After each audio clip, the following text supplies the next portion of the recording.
আমাদের মধ্যে উপস্থিত হয়েছে মাননীয় মহকুমা শাসক সম্মাননীয় ডক্টর শুভম মৌর্য IAS মহোদয়।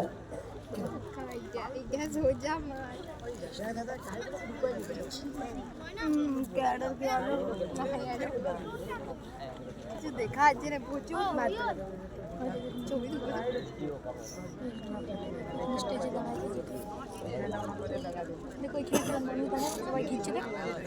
এখন ভারতের জাতীয় পতাকা উন্মোচন করছেন মাননীয় মহকুমা শাসক মহোদয়।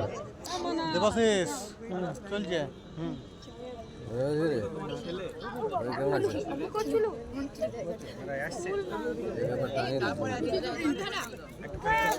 এই